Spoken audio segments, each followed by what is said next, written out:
আসসালামু আলাইকুম।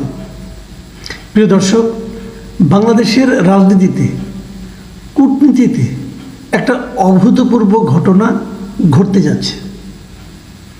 সেই ঘটনাটা কি?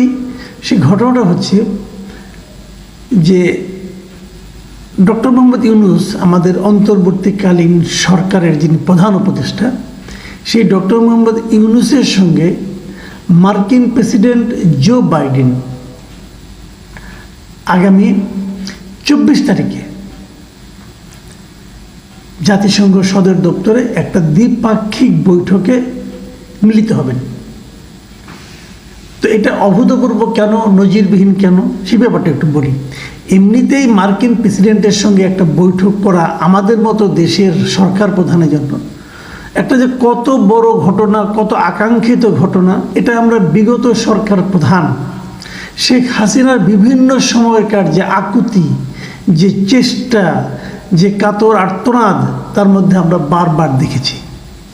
উনি সফল হতে পারেননি, ওনাকে সেভাবে গুরুত্বই দেওয়া হতো না। তারপরেও একটা বৈঠক করার জন্য দিনের পর দিন উনি যেয়ে সেখানে অপেক্ষা করতেন হোটেলে।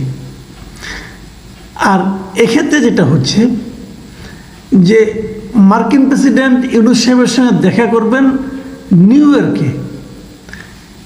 মার্কিন ইতিহাসে, মানে মার্কিনীদের যে রেওয়াজ, সে রেওয়াজ অনুযায়ী কখনো মার্কিন কোনো প্রেসিডেন্ট নিউ ইয়র্কে জাতিসংঘ সদর দপ্তরে এখানে এসে কারোর সঙ্গে কোনো দ্বিপাক্ষিক বৈঠকে মিলিত হন না।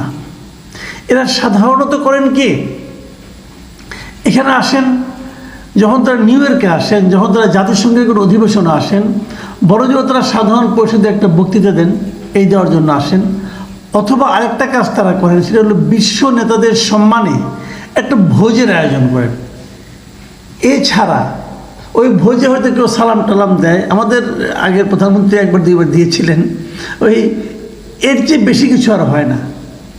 কিন্তু নিউ ইয়র্কে জাতিসংঘ সদর দপ্তরে বসে কোনো একজন অন্য কোনো দেশের সরকার প্রধানের সঙ্গে যে বৈঠক করা, এবং সেটা দ্বিপাক্ষিক বৈঠক করা, সেটা প্রায় নজিরবিহীন। এর আগে সর্বশেষ কবে যুক্তরাষ্ট্রের প্রেসিডেন্ট এই ধরনের কাজ করেছেন, সেটা আসলে এই মুহূর্তে আমি খুঁজে পাইনি। আমি কয়েকটা পত্রিকায় পড়লাম, কেউ বলছেন 30 বছরের মধ্যে দেখেননি, কেউ বলছেন 20 বছরের মধ্যে দেখেননি, আমি জানি না কবে। তো এই যে বিষয়টা, এটা কেন, এটা কেন, এই প্রশ্নের উত্তরটা যদি আমাদের আগের সরকার প্রধান একটু খুঁজে দেখতেন, একটু চিন্তা করতেন, তাহলে হয়তো দেশটা আজকে অন্য একটা জায়গায় যেত।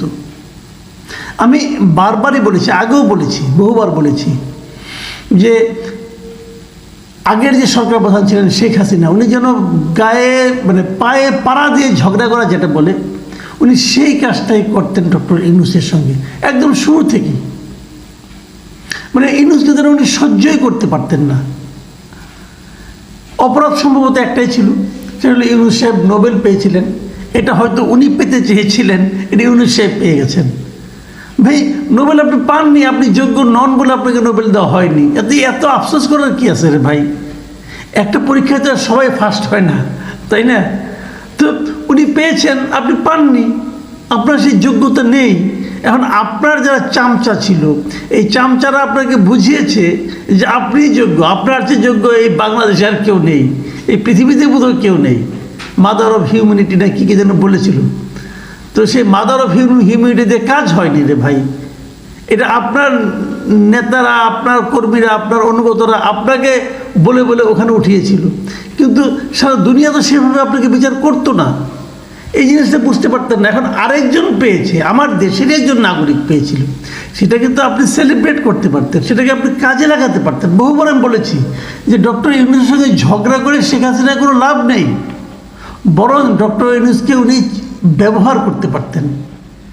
একজন সারা দুনিয়ার জন্য পরিচিত, সুপরিচিত ব্যক্তিত্ব আমাদের দেশে ছিলেন, তাকে উনি ব্যবহার করলে আজকে অনেক কিছু আন্তর্জাতিক অঙ্গনে ওনার যে বদনামগুলি, ওনার যে স্বৈরাচারী হিসাবে যে ওনার যে খ্যাতি, যে কুখ্যাতি, সেখান থেকে উনি বেরিয়ে আসতে পারতেন।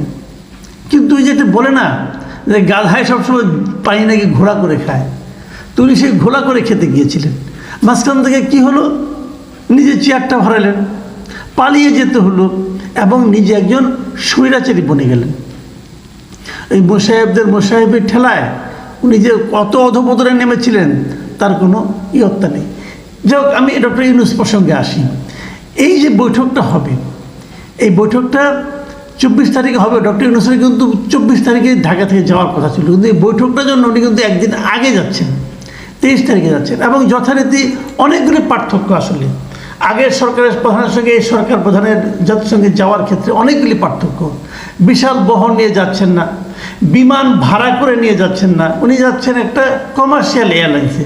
মানে আমি আপনি যদি কখনো আমেরিকা যান অথবা যেভাবে আমরা যাব, উনি ঠিক সেভাবেই যাচ্ছেন, কমার্শিয়াল এয়ারলাইন্সে করে উনি নিউ ইয়র্ক যাচ্ছেন। এবং কেবল তাই না, ওখানে 24 তারিখের দুপুরে জাতিসংঘ সদর দপ্তরে যে বৈঠকটা হওয়ার কথা, সেটা যদি ঠিকঠাক মতো হয় তাহলে এটা আমাদের জন্য অবশ্যই বিশ্ব রাজনীতির ক্ষেত্রে আমাদের দেশকে অনেক সম্মানিত করবে এবং আমরা হয়তো কিন্তু অনেক কিছু পাবো।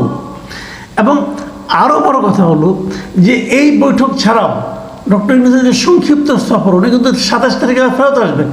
এই যে সংক্ষিপ্ত সফর, এই সফরে উনি আরও অনেক বেশ কয়েকটি দ্বিপাক্ষীয় বৈঠকে অংশ নেবেন।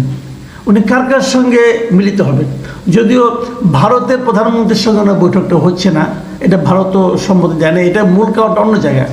সেই কারণটা হলো ভারতের প্রধানমন্ত্রী একটু যখন যাবেন তখন উনি গিয়ে পৌঁছবেন না, মানে দুজনের সঙ্গে সময়ের একটা গ্যাপ আছে, এই জন্যই ওই বৈঠকটা হচ্ছে না।